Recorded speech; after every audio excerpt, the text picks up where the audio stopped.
Hey, it's Adriana, and my favorite film of all time is... You probably guessed this already just based off if you watch any of my other videos. I talk about these movies a lot. They are my favorite of all time. I can't separate them. They together make my favorite movie, and hopefully, probably, the third installment, Before Midnight, will be also joining them as my favorite film, I guess favorite trilogy. They'll just be all together up at the top there, because apparently Before Midnight is even better than Before Sunrise and Before Sunset, which is kind of crazy, because I don't know how you could top those films, which are just two of the most authentic, real, moving, beautiful films of all time. If you haven't seen these films, it's not a spoiler. The fact that there's a second film and a third film basically spoils the ending of the first film. But regardless, I'm talking about both Before Sunrise and Before Sunset in this review, so potentially maybe spoilerish, but I don't really think so. There's not much to spoil. Before Sunrise and Before Sunset are directed by Richard Linklater, who is quickly becoming my favorite filmmaker. I mean, between these films, and I've just been watching some of his other work, Waking Life being one, which I talked about, it was in my top 11 to 20. I only really recently watched that movie, but I loved it so much. It made my top 20 films of all time, and I feel like it's going to climb the list and maybe push its way into the top 10. I need to watch it again to decide that, but it's just one crazy, amazing film. And I also watched Slacker, which is Richard Linklater's first film, which I also enjoyed. It's very different. It's very, you can tell his style and what he's going for, in that he wants movies to just feel like you're watching real life, and that's what Before Sunrise and Before Sunset is to me. It's a little bit idealized. I mean, not everyone has this kind of romance that is just so natural and flowing and just happens, but if it were to happen so perfectly like that, everything else, it's very authentic about it, I guess. So yeah, Richard Linklater, who I just love and appreciate for his honesty in his films, his realness, his use of dialogue is something that is super unique to these films and his other films. They are completely dialogue-driven movies. Before Sunrise and Before Sunset are movies of two people talking, two people just having a conversation, and it draws you in because it's just, it feels real. It feels like you're one of those people. It feels like you could be having this conversation. I love the kind of topics that it seems Richard Linklater is really obsessed about. The meaning of life and philosophy and existence, and it's amazing to see these topics manifested in just regular conversation, just like any real person would have. So that's what Before Sunrise and Before Sunset is, except so much more than that. There's so much depth to these characters of Celine and Jesse, and they are impeccably acted by Julie Delpy and Ethan Hawke. These are my two favorite characters in any movie. They just feel like real people that I would meet them on a train, just like they meet each other. So Before Sunrise is the beginning of this story where Jesse and Celine are both on a train, and circumstance leads it that they start a conversation. And they're just talking on this train, and Jesse asks Celine, he has to get off, he's getting off of Vienna, he's flying back to America, and Celine is from France, and she's heading back to Paris. And once they stop in Vienna, he proposes, why don't you get off the train with me? I really have a connection with you, and I would love to just keep talking to you and getting to know you, and you can get on the next train back to Paris. And Celine takes him up on this offer, and it's their one night together in Vienna that is showcased beautifully in this film. And that's also something I love about these movies, the European backdrops. Before Sunrise takes place in Vienna, Before Sunset takes place in Paris, and now Before Midnight is going to be taking place in Greece. Celine gets off the train with him, and you just have their one night together, and these two strangers getting to know each other just through conversation, but just how they connect on such a level that you rarely see two people connect in this way, so instantly, so naturally, so beautifully. That's what I mean by it's a little bit idealized, but I mean, it's a movie, so you want it to be idealized.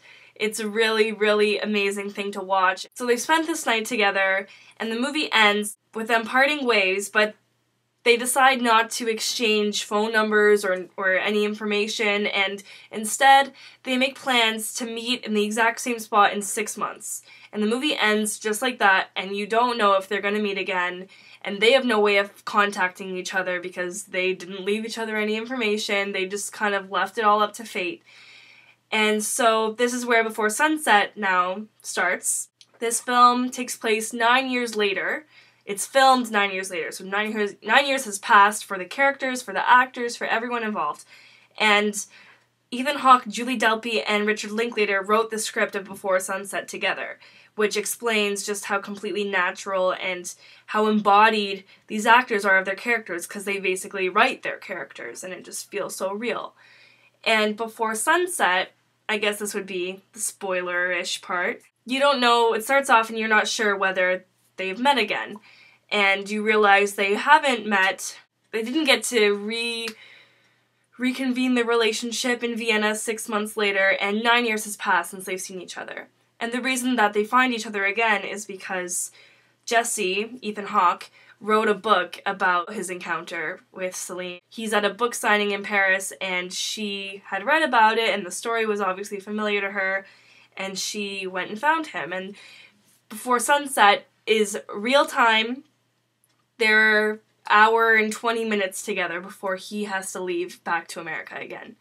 So it's literally just them walking around Paris and talking and, you know, discussing what happened the last time they met and how their lives have progressed. And it's all this, but it's so much more than that. I guess you'd have to watch the movie because my words won't do it justice, but it's a film about these two people who just are kind of soulmates and who just connect. The chance that they have met and the chance that they have met again, and the amazing conversation that they have and the amazing ways they feel about life and their happiness and their despair and just everything about them that you get so much out of just through that simple encounter.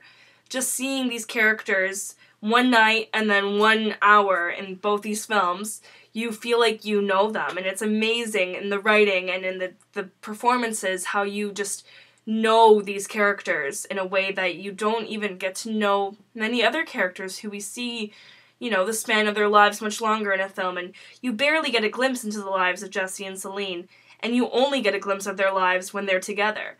But they are so completely real to each other that you really just understand them as people, and I just think these films are completely beautiful. I have seen both of them many, many times. I am beyond excited for Before Midnight. I mean, between just the authenticity of it and the location of it and the conversations that they have and the realness and the trueness in their dialogue, and I love this concept of the dialogue-driven film, obviously. I mean, they're my favorite movies, and they're the only movies that I know that are really like this, that are just so everything, it's not even so much plot, just everything relies on their conversation and how they carry this film, which they both do, obviously, perfectly. And I feel like Jesse and Celine exist in this world, and I feel like they represent people who exist in this world. And I feel like they represent a little bit of everybody, and that I have a true connection with them, just in how they see the world, and I feel like I relate to that, and I don't know, it's just, there's something really, really very special about Before Sunrise and Before Sunset. It's a romance, but it's rooted in something a little bit more real than almost any other romance I've ever seen in a film, and there's just something very, I know I keep using this word, but there's something very authentic about their relationship. And although the first movie, Before Sunrise, is a bit ideal, the second movie is very much more real in the way that they interact, and you know, it's not, things aren't just running so smoothly. It's not this perfect love story. They represent people who just aren't really satisfied with life and who did miss that connection and who do regret so much in not staying together when they first met. And the ending of both films, they both end on this cliffhanger, and they both just make you want more. You want to watch more. I'm really, really glad now that there's a third movie, which apparently is even better than the first two, but I also felt that Before Sunset ended on this really perfect note where you didn't know what was going to happen to Jesse and Celine.